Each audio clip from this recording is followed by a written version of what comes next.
Fala, gente boa do Clube de Leitura do Gabo, aqui é o Diego com mais um vídeo. E hoje eu trago para vocês a última obra que eu terminei de ler, que foi uma indicação e um presente da Vitória, que é o livro chamado O Exilado Sem Pátria, da editora Cora Coralina. O livro tem por volta de 102 páginas, é uma leitura extremamente agradável, é uma obra que nós poderíamos categorizar como infanto-juvenil, e nela nós conhecemos a história de André Cachorro, né?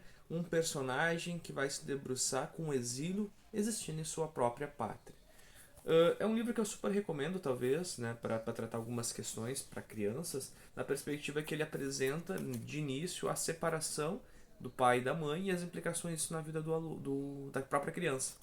André tem seu pai e sua mãe que se separam, né? O pai vai viver com outra mulher e a mãe vai viver com outro cara.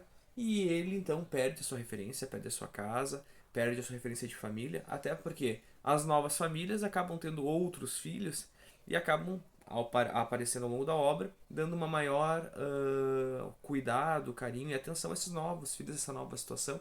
E o André fica perdido no meio disso, não tem mais o seu quarto, não tem mais a sua família.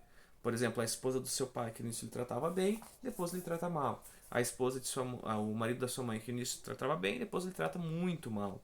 Então nós temos aí alguém vivendo esses dilemas. E se não bastasse isso, nós temos a questão do bullying na escola, nós temos as questões de toda a dificuldade que é ser criança e o início da adolescência.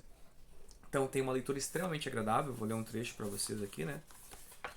Era a última semana de aula e eu estava com um medo terrível de encontrar o Pedro Pedrada. Ele não acreditaria que eu não tinha nada a ver com aquela bomba. Provavelmente ele nem me daria chance de explicar isso.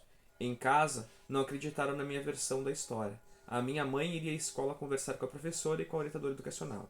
Enquanto isso, eu deveria ficar de castigo, sem poder assistir a televisão, que era a única distração na época. Como eu esperava, Zóio recolheu meu material. Naquela tarde, passei na casa dele para pegar minha mochila e a orientação sobre as tarefas dadas pela professora. Fiquei mais tempo lá porque meu amigo queria saber o que tinha acontecido, e eu lhe contei tudo, em detalhes, menos a parte em que eu tinha borrado todo ao cair. Depois de me ouvir, fez um comentário totalmente dispensável. Então o que acontece? Nós acompanhamos o André. O André tem inicialmente um amigo só, que é o Zóio, né? Os dois são o que nós poderíamos considerar muito estudiosos, nerd, e sofrem uma série de preconceitos em relação a isso. Mas se não bastasse isso, acontece um incidente na escola, uma bomba de xixi, né, que explode e molha um dos valentões, e o valentão acha que é o André que fez isso. E o André tem que passar boa parte da obra fugindo para não apanhar. E lá pelas tantas ele acaba sendo pego pelo rapaz, e daí briga e acaba apanhando, mas é salvo por um outro amigo que ele faz, que é o Paul. O Paul é um personagem que ele vem de um país africano, agora acho que não lembro se é Ruanda, depois eu vejo e confirmo pra vocês. Só que ele vem fugido por conta das perseguições, né, dos grupos étnicos e das disputas, e ele acaba se aproximando do André, o André dele, por causa da língua, para ensinar e ajudar ele a ficar muito amigo do André, e ele ajuda a proteger o André. Mas não só isso, o Paul é o personagem que propõe mudanças na escola, né? Criar um grupo de pessoas que vão cuidar para que não haja briga, não haja perseguições nos pátios, né? Quase como se fossem orientadores.